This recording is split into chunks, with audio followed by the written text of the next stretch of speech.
আমার নাক কেটে নেয়, আমার চোখ তুলে নেয়, আমার পা কেটে নেয়, আমার চেহারা যেন বিকৃত করে দেয়।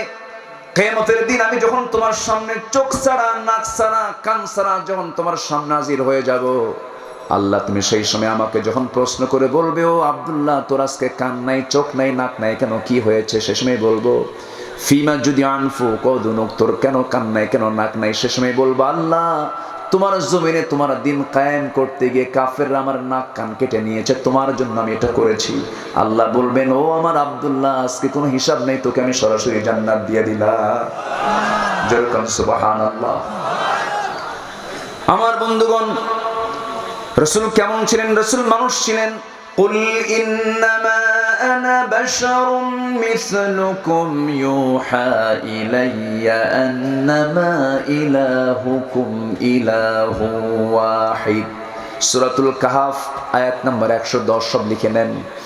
তিনি ফেরেশতা ছিলেন না। قل لا أقول لكم عندي خزائن الله ولا أعلم الغيب ولا أقول لكم إني ملك। তিনি বলছেন, ও আমার সাহাবীরা শোনো, আমি কিন্তু বলছি না আমি ফেরেশতা, আমি কি মানুষ, আমি গায়েবের কোনো খবর জানি না। আল্লাহ আমাকে যতটুকু জানান ততটুকুই জানি। গায়েবের মালিক কে? আসতে বলবেন না, গায়েবের মালিক কে? আল্লাহ। নাম্বার 3 পরিচয় হলো তিনি আল্লাহর দূত, তিনি আল্লাহর নবী। ইয়া আইয়ুহার রাসূল বাল্লিগ মা উনজিলা ইলাইক। সূরা মায়েদার 67 নম্বর আয়াত। রাসূল ছিলেন আল্লাহর দূত, অর্থাৎ তিনি দাঈ ছিলেন, তাবলীগের তিনি কাজ করেছেন, মুবাল্লিগ তিনি ছিলেন, দূত তিনি ছিলেন। নাম্বার 4 তিনি হলেন আল্লাহর রাসূল এবং প্রথম নবী না শেষ নবী? তারপরে কোন নবী আছে নাকি? আমার দেশে ভণ্ড নবীর কিছু মুরিদান আছে না নাই? আসতে বলবেন না, আছে না নাই? তাহলে আমার দেশে কোন ফিতনাবাদ আছে? সব ফিতনা আছে না? সব ফিতনা নাই? আমার নবীর পরে কোন নবী আছে? অথচ আমার নবীর পরে ভণ্ড নবুয়তের দাবিদার তার কিছু অনুসারী আমার দেশেও কিছু আছে। আছে। তারা আন্দোলন করে, তারা মিছিল করে, মিটিং করে, তাদের উপাসনালয় আছে, তারা মসজিদ নাম দিয়েছে। মসজিদ নয় এটা, এটা উপাসনালয়। এগুলো আছে। আমার নবীর পরিচয় কি? খুব কমন আয়াত, খুব পরিচিত আয়াত। আমার নবীর পরিচয় দিতে আজকে প্রায় 50টা আয়াত আমি রেডি করেছি, একটু মনোযোগ দিয়ে শোনেন। মা কানা মুহাম্মাদুন আবা আহাদিম মির রিজালিকুম ওয়ালাকির রাসূলুল্লাহি ওয়া খাতামান নাবিয়্যিন ওয়া কানা আল্লাহু বিকুল্লি শাইইন আলিমা। সূরাতুল আহজাব আয়াত নম্বর 40। জোরে কোন আল্লাহু আকবার। আল্লাহু আকবার। নাম্বার 5 হলো তিনি নিষ্পাপ, মাসুম, তার কোনো গুনাহ নাই। কার কথা? লিয়াগফিরা লাকাল্লাহু মা তাকদ্দামা মিন যামবিকা ওয়া মা তাআখার। জোরে বলি আল্লাহু আকবার। আল্লাহ তাকে কোনো গুনাহ দেন নাই, তিনি গুনাহ করেন না, তিনি নিষ্পাপ। জোরে কোন সুবহানাল্লাহ। আমি কোন নবীর নেতৃত্ব মানবো, কোন নেতার নেতৃত্ব মানবো যে নেতা বিড়ি খায়? আস্তে কয়। আজকে বিড়ি খাওয়া নেতা বেশি না বিড়ি খাওয়া নেতা কম?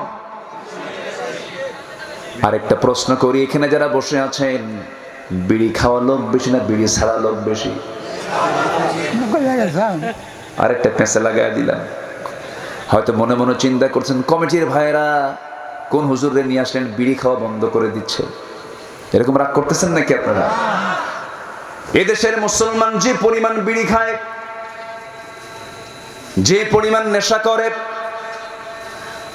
আমার মনে হয় এত নেশা। আমি একটা প্রশ্ন করব, আদম থেকে শুরু করে নিয়ে আমার রাসূল পর্যন্ত একজন নবী বিড়ি খেয়েছেন এমন একটা নবীর নাম কম তো দেখি, সাহস কইরা আছে? এই কাম কি কোনো নবী করতে পারে? কম তো। কি টান মারে, এক টানে ধোঁয়া 3 তলায় পাঠায়। আছে না? যা খাইলে পেটও ভরে না, যা খাইলে লাঞ্চ ভালো থাকে না, যা খাইলে পরে শরীরও কোনো তাজা হয় না, শুধু ক্ষতি আর ক্ষতি, কোনো কল্যাণ নাই। ধোঁয়া যেমন উড়ে যায়, আপনার সব টাকাগুলো উড়ে যাচ্ছে, নষ্ট হয়ে যাচ্ছে। একজন ইমানদার কখনো এমন নেশার জগতে কখনো পা দিতে পারে? আসতে বলবেন না, পারে। রাসূল বিড়ি খান না, আমরা বিড়ি খাবো না। রাসূলকে আমি ভালোবাসি, কিন্তু রাসূলের সুন্নাতকে আমি ভালোবাসি না। কেন? আমার ভাইয়েরা, আমার নবীর মাঝে কোনো খোদাত্বের রববিয়ত নাই, খোদাত্ব নাই, রববিয়ত নাই। রব কে? আমার নবী কি রব না বান্দা? আমার নবী হচ্ছেন বান্দা। আমার রব কে? আল্লাহ। কুল লা আমলিকু লিনাফসি দাররান ওয়ালা নাফআন ইল্লা মা শাআল্লাহ। জোরে বলুন আল্লাহু আকবার। আমার নবীর দ্বারা কোনো উপকার কোনো ক্ষতি আমার নবী কখনো করতে পারেন না। উপকার ক্ষতি একমাত্র করবেন কে? আসতে বলবেন না, কে?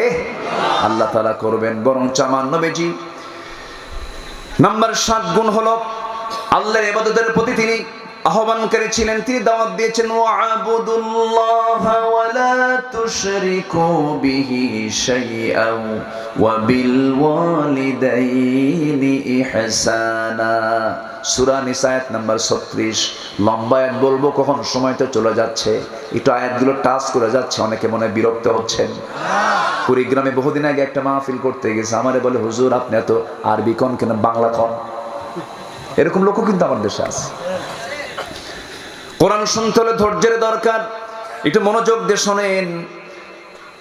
আমার নবীজির মর্যাদা কেমন, সম্মান কেমন? সবচেয়ে বেশি সম্মান মর্যাদা রাসূলকে কে দিয়েছেন? আসতে বলবেন না, কে দিয়েছেন? আল্লাহকে। আল্লাহ রাসূলকে এত সম্মান দিয়েছেন। আল্লাহ বলেন, وَمَنْ لَمْ يُؤْمِنْ بِاللَّهِ وَرَسُولِهِ فَإِنَّا أَعْتَدْنَا لِلْكَافِرِينَ